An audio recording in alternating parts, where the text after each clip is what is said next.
Welcome to the Boomer's Guide to a Vibrant Life with Vicki Washington. Vicki and her guests will share their journey of the golden years and how they're creating a vibrant life. Topics will include family, fun, life, love, travel, and everything Boomer. You too can have the best of your vibrant life now. We are broadcasting from Global Voice Radio every week, and now here's your host, Vicki Washburn. Good evening, everyone. This is Vicki Washburn with a Boomer's Guide to a Vibrant Life.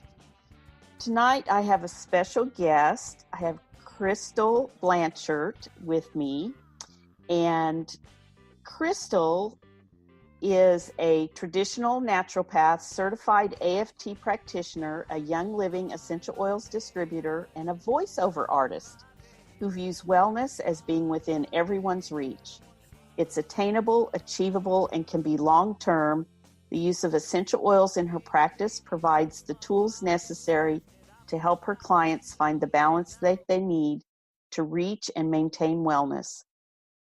She's passionate about helping others along this path to health and wellness. She stresses that you don't have to live with your symptoms. You don't have to shoot the messenger with drugs to solve your ailments. Many of our physical issues find roots in our emotions. Through the use of essential oils and understanding how our bodies are designed by our Creator, we come to know that wellness is truly possible. We have the tools. God provided them to us in nature. We know how to use them. Crystal offers to walk with you step by step, guiding you through the maze so you're not traveling it alone. Hope approaches you where you are and offers her hand. Let there be hope. So you and I have very, very, very similar philosophies. I am a true believer in essential oils. I am not a believer in pharmaceuticals. I know that there is a time and a place for pharmaceuticals, and that sometimes we have to have them, but I don't think they should be our first line of defense. And I can tell that that's kind of how you feel too. Most definitely. I've been through that for a long time. I've had to, and I always come back to essential oils, or I come back to nutrients and micronutrients, come back to the basics, and that works. Well, I can tell you that I have been getting a lesson in that the last few days, because I decided to do a juice cleanse, and it has been an experience because I have not done one ever before. And today was my third day. Yeah. And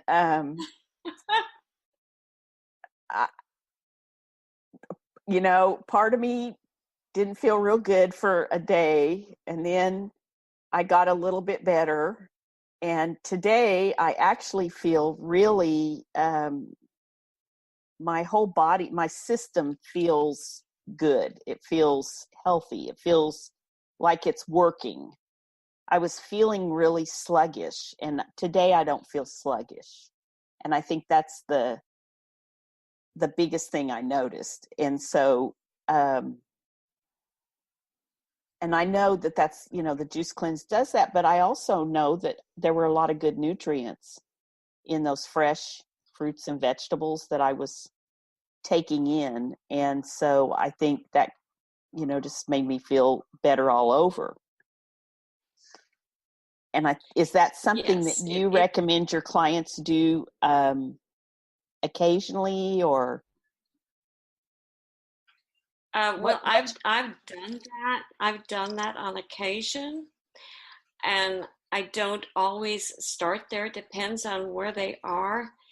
I've had individuals who have been really, I need to be compliant here, really under a lot of doctor's care, because of debilitating diseases.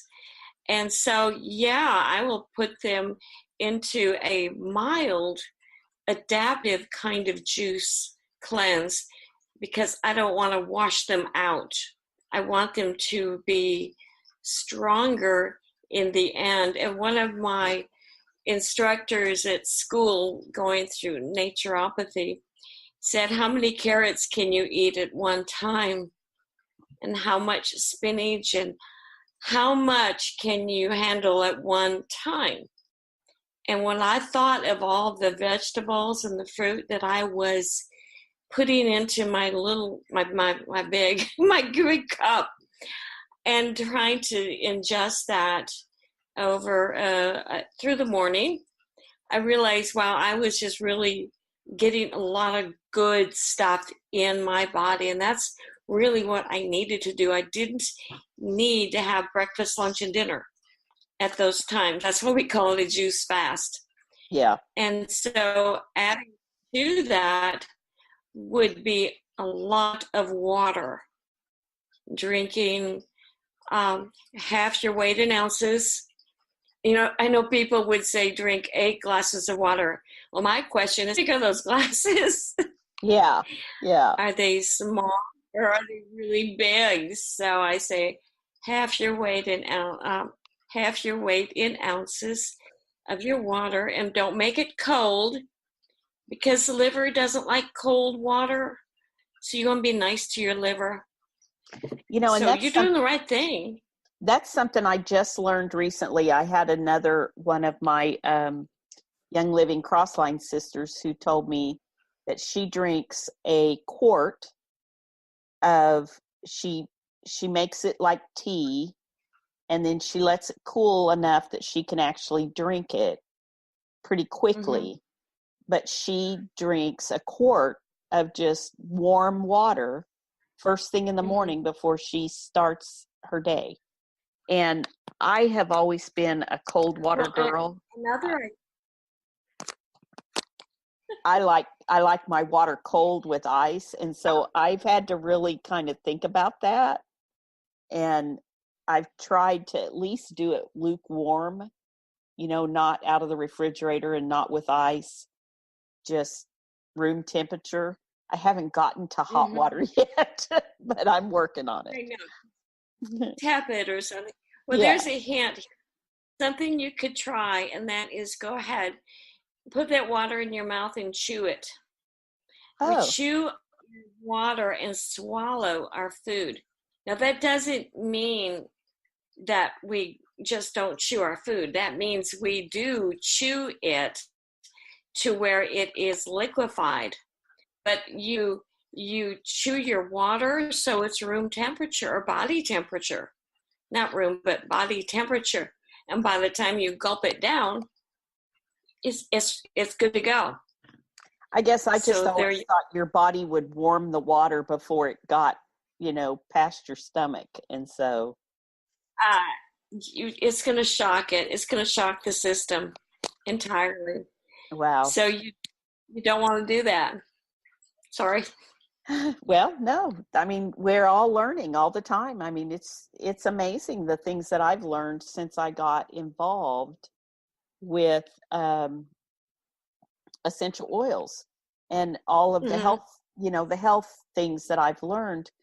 Tell me a little bit about your becoming a naturopath. It's a long time coming. I gave birth to 10 children. Bless you. Yes. Oh, bless them. Bless their little hearts. I did in the middle, I had 2 C-sections. And after that, I had 4 VBACs at home. And so that's the last 6. And the last 6 children, I nursed all of them. So they're great. The youngest is 27, and the oldest is in denial, and she will be 50 in a couple of months. but she doesn't admit that, so we won't talk about that. She's okay. She's really in good shape too. But I did, when I was taking care of one of the babies at 2:30 in the morning, screaming kid, and I knew it was her teeth. I knew it was her ears, and there was nobody to help me. So at that point, I went ahead and made one of those internal decisions. I have to do this myself. Where do I start? So I started with midwives. And so I had a midwife who educated me through process of having babies and told me how important elimination was, told me how important wellness was. So diet. And so I listened, I did everything she said. And so I grew from that experience, connected with a clinical nutritionist, and said, I want to do that. So I became certified in the 90s as a clinical nutritionist. So that's when I could read blood work and I saw clients. And then I went on and got my Bachelor of Science in Natural Health in 2003 while homeschooling these children. I hunkered down in an upstairs room so there would be extra effort for them to find me, if they could find me. But we live in the country, so we have a homestead.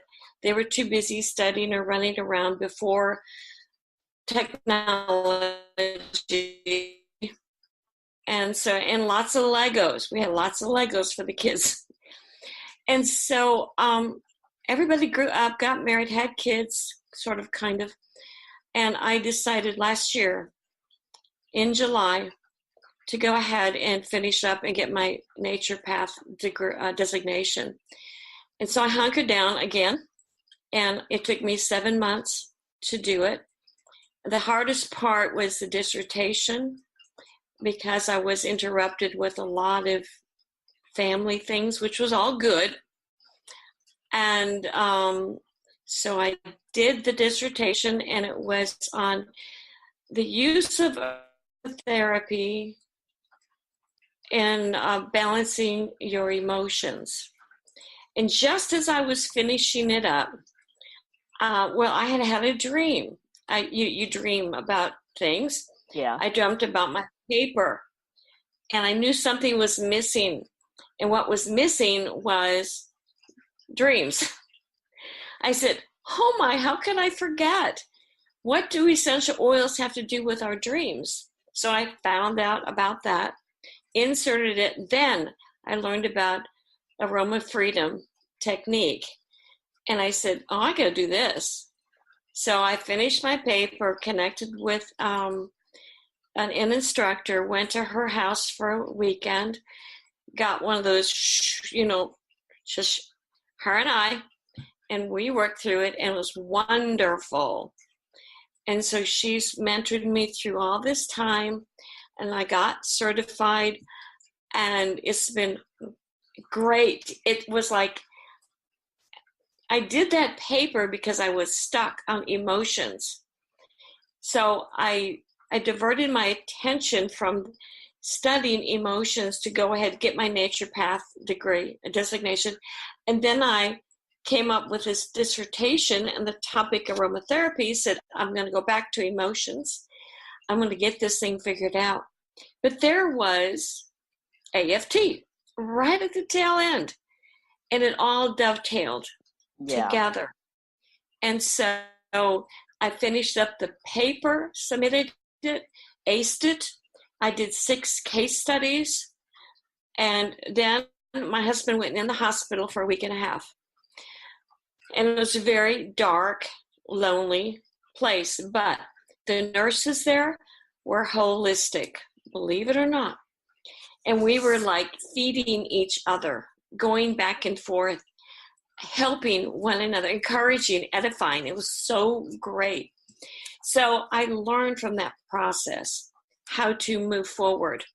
And of course, I'm inhaling my oils, every time I knew the doctor would come in, I'm like, okay, I gotta breathe my oils. And it was wonderful. And so I got home, and on my birthday in February, I got the word.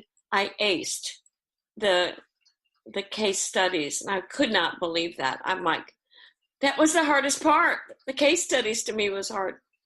So from there, I'm now trying to put all the pieces together to see if I can get the message out that you don't have to just get old. You can age gracefully. And it's a beautiful time of our life. It is. And that's one of the reasons I wanted you on this show, because so many times what I see, and I think we all experience this with people that we come across, so many times people reach our age and this boomer age, and they think life's over. They don't, kids are grown, they're probably getting ready to retire and not work as much. And we all hear these stories about people that retire and 2 years later die, because they just go home and sit. And one of the things that just really intrigued me about your story was how old you are. And if you don't mind telling my audience how old you are, I think it would be such an inspiration to so many people that we can never quit dreaming. It doesn't matter how old we are. And we should never quit having goals. And we should never quit learning. And that was one of the things that just really struck me about your story, was that you are living a vibrant life. You have gone on and done things you wanted to do that maybe you had to put off because you had 10 kids. We do that as moms. Mm-hmm. Yes, so I am 7 decades. I'm 70 years old, young. Young. And I think my parents are probably the best example for me. They're 87, and they live in the cold northern Illinois area in the woods, and they always have projects. And whoever comes up with a project is the boss of the project. So they take turns bossing each other around. I love that. So a year ago, Mother redid her entire kitchen. I paid someone to do my kitchen. Yeah, I would pay somebody to do that too. She's 87. I'm like, Mom, but I can hardly keep up with my folks. They're my inspiration. And there are, I just grew up like that. You just keep moving on. You keep learning. And I've got these 10 kids that continue to do that. They have no option. They have to keep up with me. So they have to keep on learning. And I'm always asking questions. And that's the key there. Don't ever quit asking questions. And if you don't know the question, try to find out why you don't know the question, and then search for it, because you'll find it. And there's never a stupid, silly question. But you've got to start asking questions. That's one of the things when I was in my 30s that I was with a group of women, and we were looking for answers to things. And I said, well, what are the questions? And they're like, I don't know. I said, well, until we figure out what the questions are, it's going to be hard to find the answers. So let's go ahead and get some questions out there and brainstorm and start somewhere. And lo and behold, we did. And then we just started to learn together how to ask questions. And sometimes you just have to ask why. Yeah. And that's part of what AFT does when we're working with our emotions, is it helps you find that question. It helps you find that thing inside of you that you need to uncover and that you need to,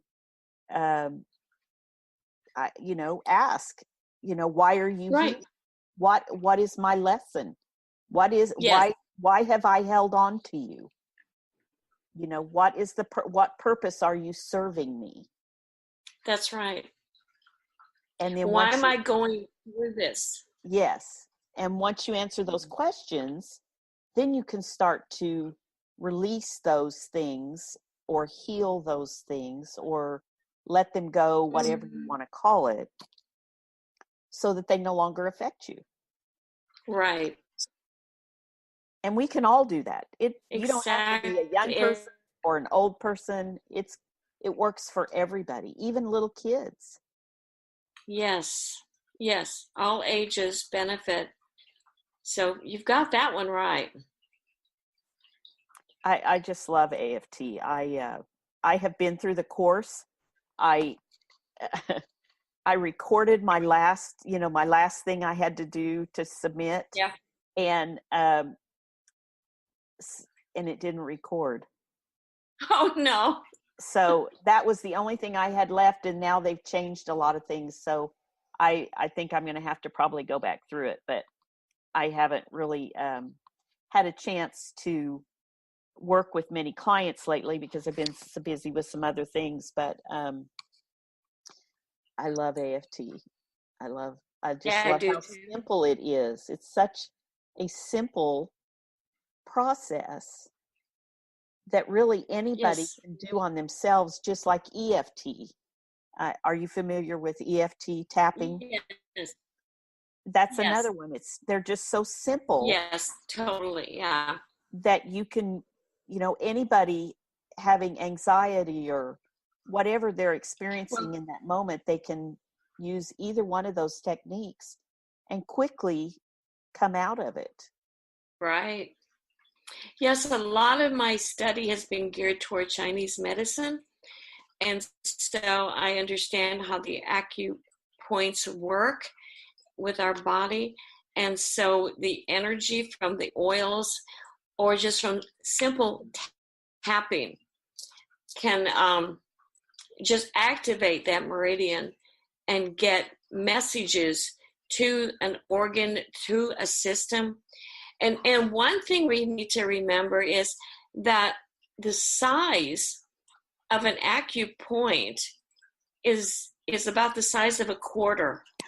You have a large area to work with. So if you have an idea where that point is on the body, or if you know that there is like what some people will call a trigger point or an ache, just an ache on the elbow or the shoulder or the leg or the knee, that could be a trigger point. I mean, it could be an acupoint that is just acting up. And you got this quarter-sized area that you could either tap it, or you could apply the essential oil to it, or you could inhale the oil and you could touch the point and you can relieve that meridian. And you can eventually get to the organ or the system that way and tap into it with the frequency of the oil getting into the meridian by touching that point.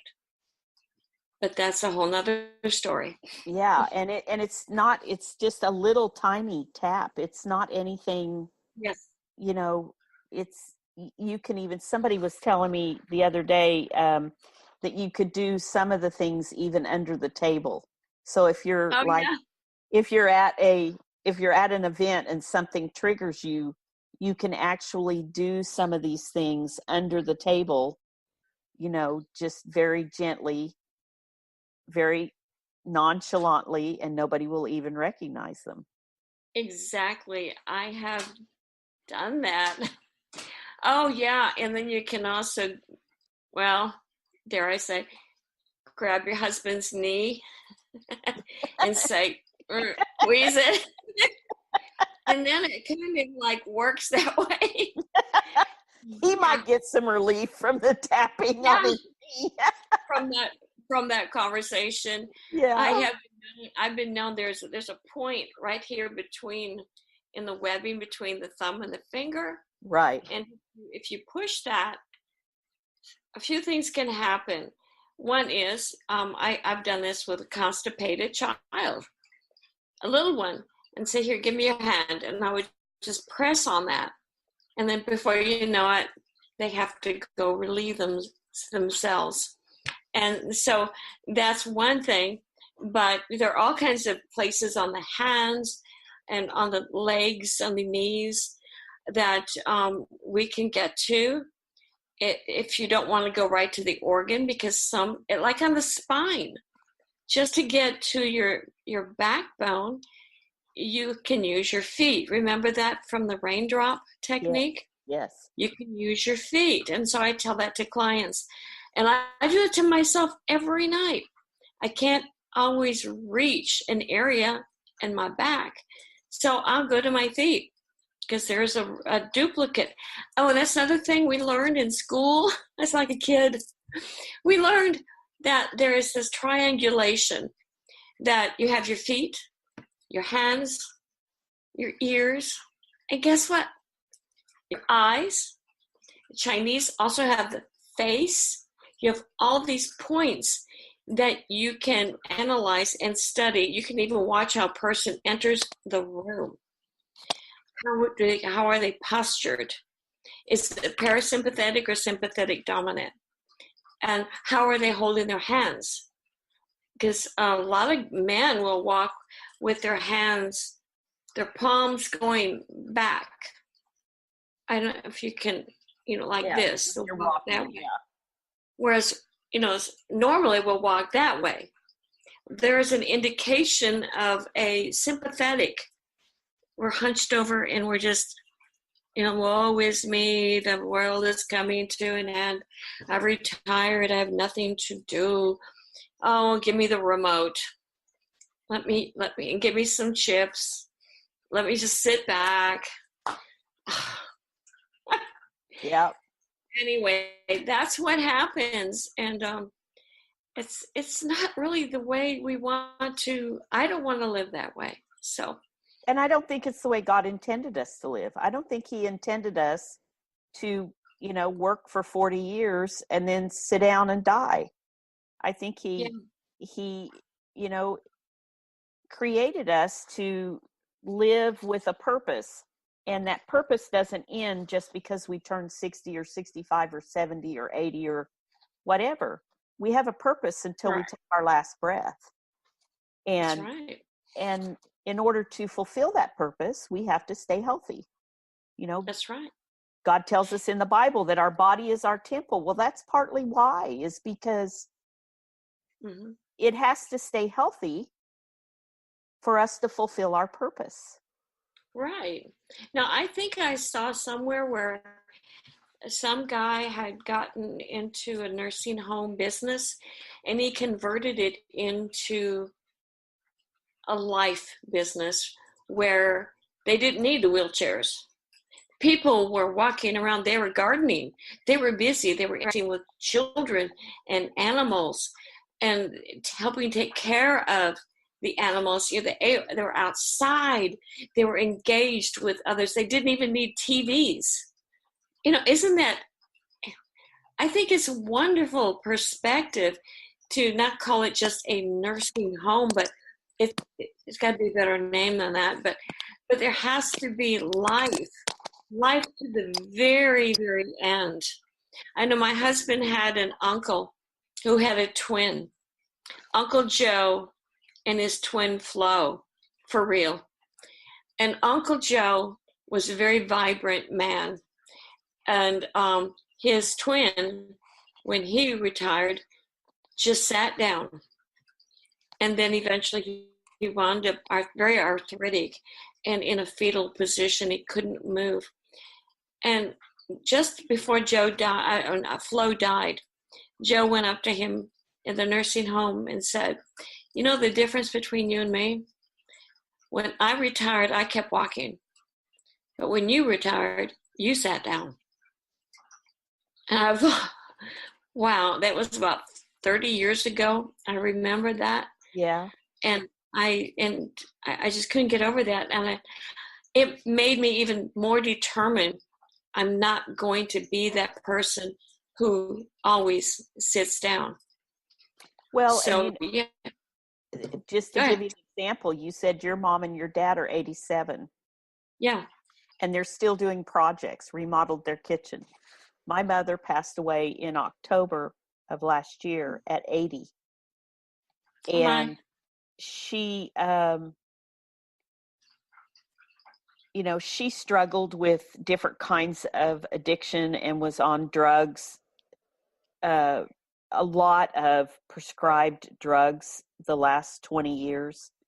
And I kept telling her every day, every time I talked to her, I would say, Mom, you got to get out and walk. Mom, well, I can't. Well, walk to the sidewalk and walk back in the house. Do that 3 times a day, every day for a week. And then walk to the corner. Just do something. Do a little bit every day. And pretty soon you'll be able to walk to the post office, which was all of maybe 4 or 5 blocks. Wow. Because my hometown is a very small town. The whole town, you can literally, I think it's 1 mile square, the whole town. Okay.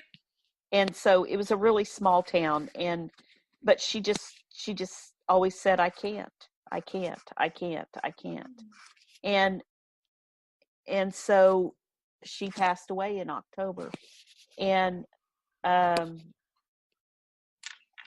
I just think her mother lived to be 98. Her grandmother lived to be 97. There's no reason that she could not have achieved that as well. And I have every intention of outliving my grandmother.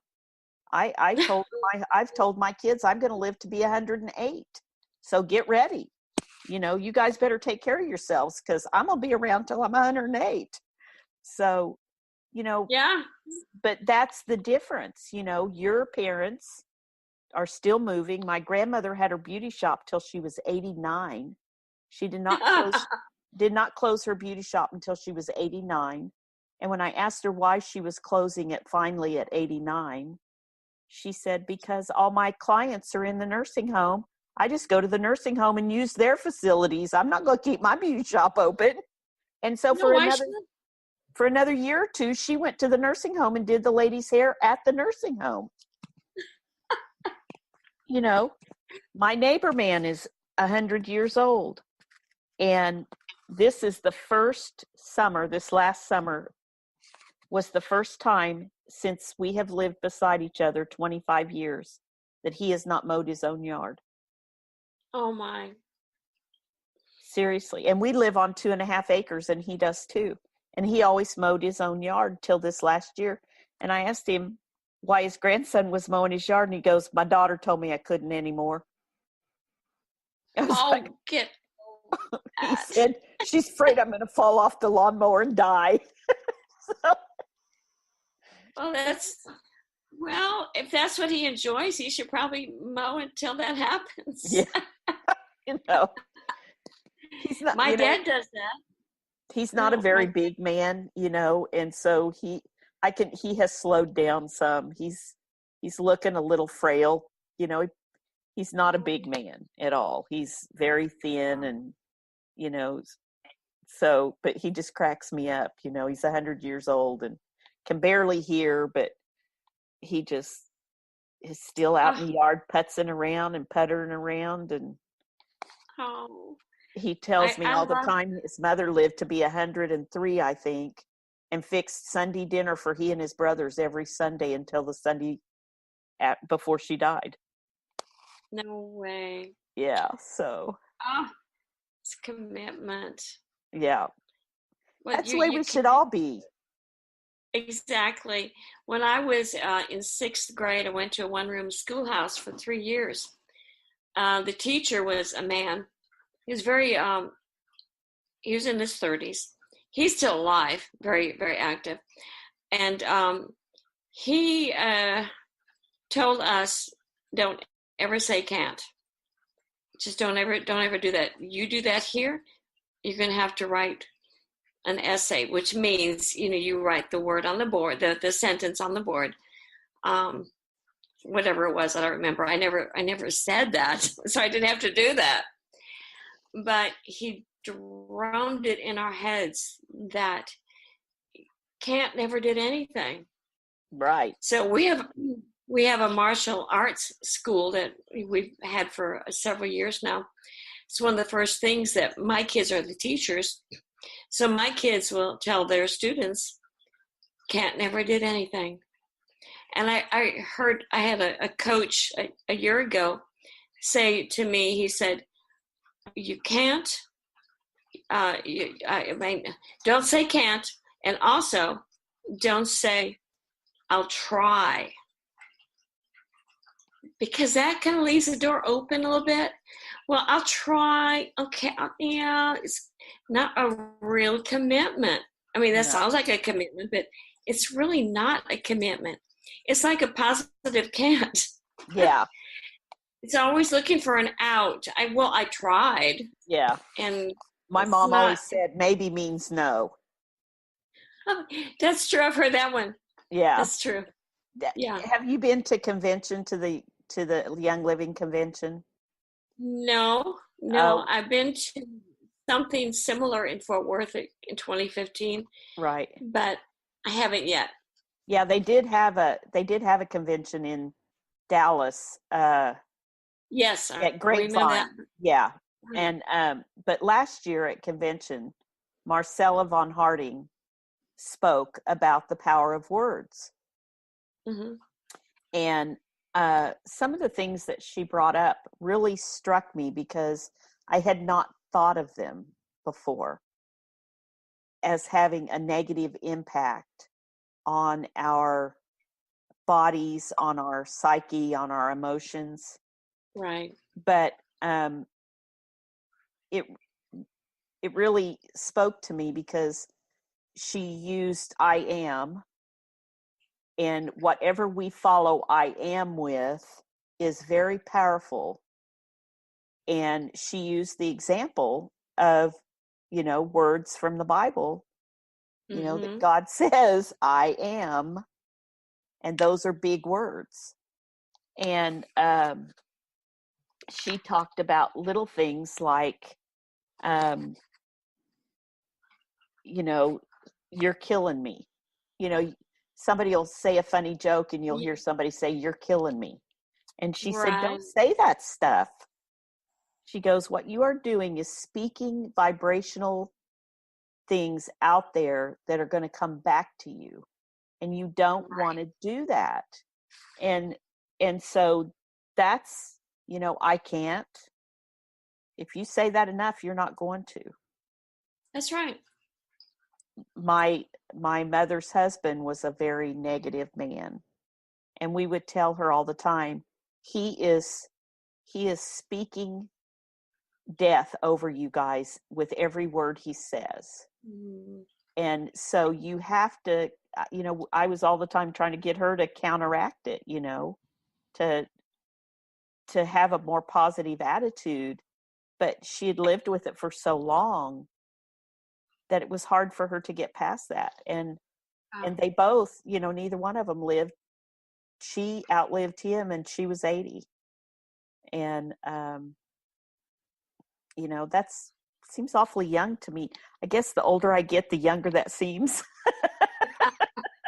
I know it. It seems like when I turned 70, the next week, all these young people were, it's not true, but it seems like they were all after me to test me and to try me in my psyche. It's like, I can't explain it. It's just, it was different being 70. It's like, you're supposed to be old. You're supposed to not do that. Like, what are you doing going to the gym? Why? What are you doing lifting weights or using free weights? What are you thinking? You're an old person. Don't you think you should go to bed now? It's 8:00. Yeah, let me take one of these weights and bump you upside the head. You should try that. Before my son went into the Air Force, he was my personal trainer, and he got me deadlifting. And I really miss that, but I won't do it. I'm not stupid. I'm not going to do it alone. but I do my squats.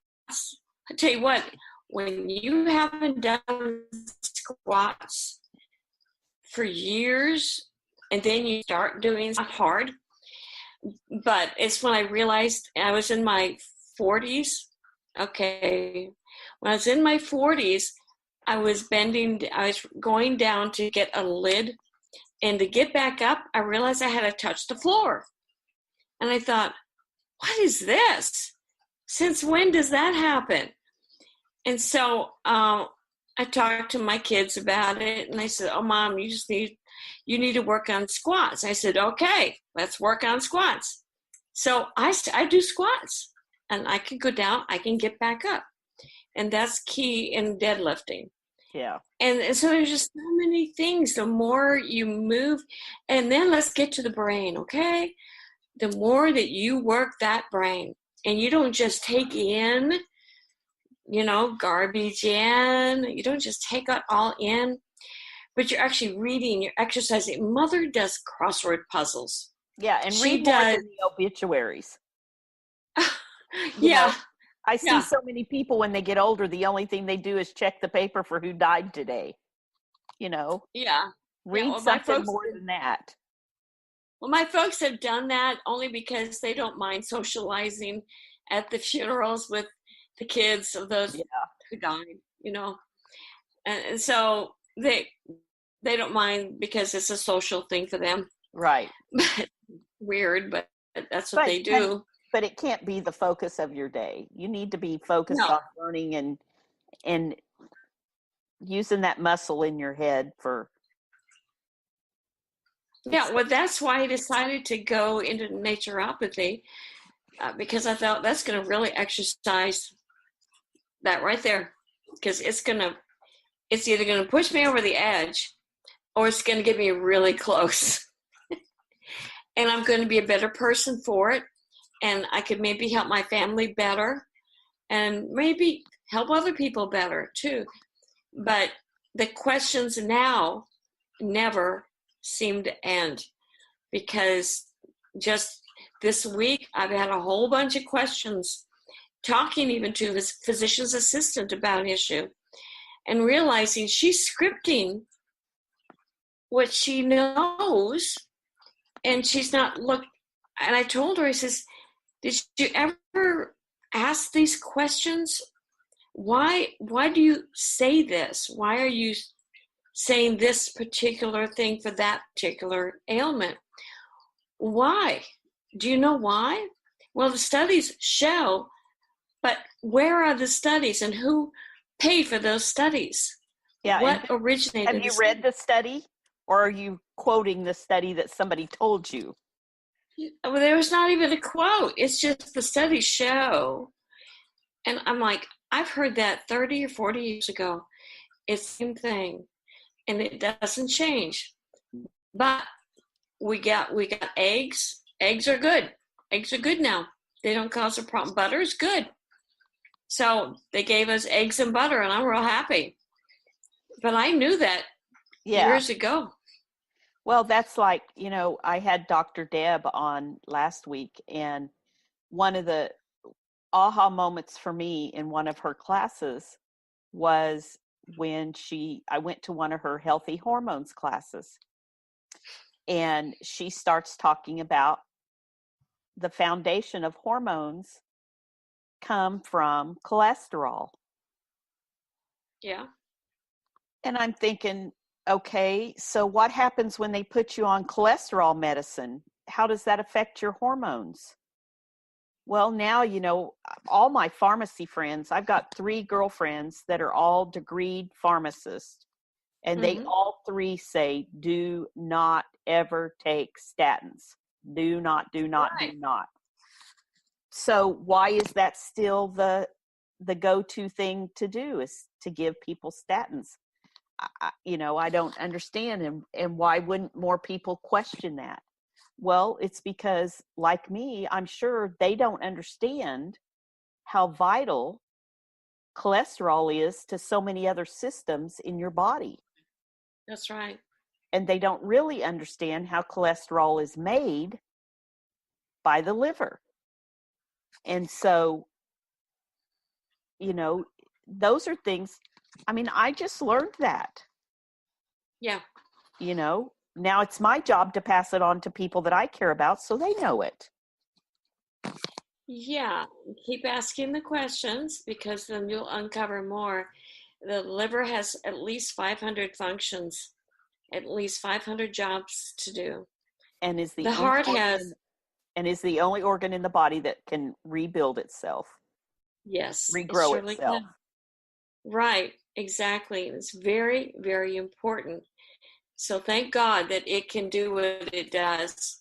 But we need to nourish it. We need to help it, give it the nutrients it needs. And the essential oils, oh my, I mean, get me onto that.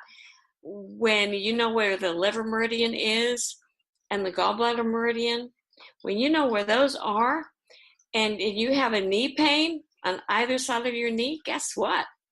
You could be having a liver or gallbladder issue. And it's not your knee. It's your liver and your gallbladder. They're trying to say something to you. Is that where the meridian is in your knee? Oh, it goes all the way down on both sides of your body. So it's duplicated, and 12 meridians. And then you have governing vessels, 2 of those that run down the center of the body, front and back.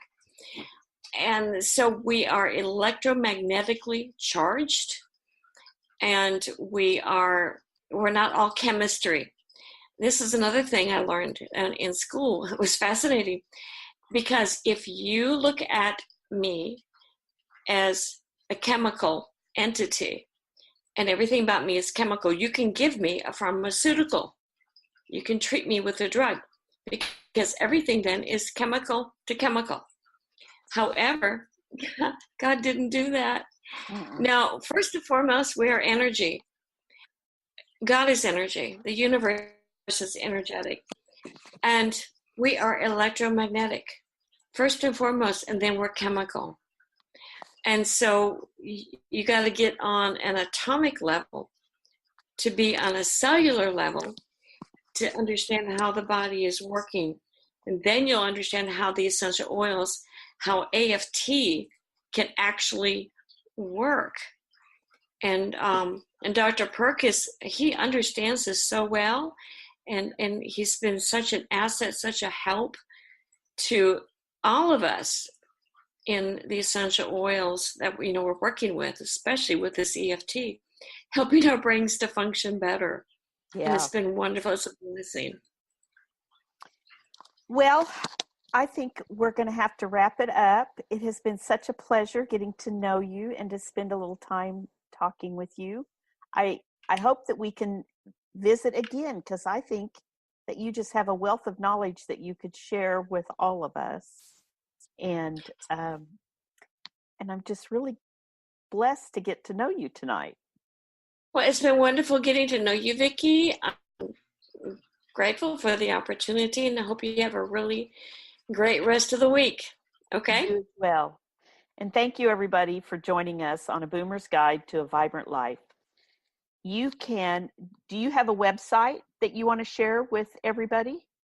Or any contact? I do. Well, I have a Facebook page, Sunhill Wellness. On Facebook, I do have a web page, but it's going to be under construction. I'm working with somebody right now to revamp everything. Okay. So since I got my naturopathic, I wanted to revamp, and I want to recover.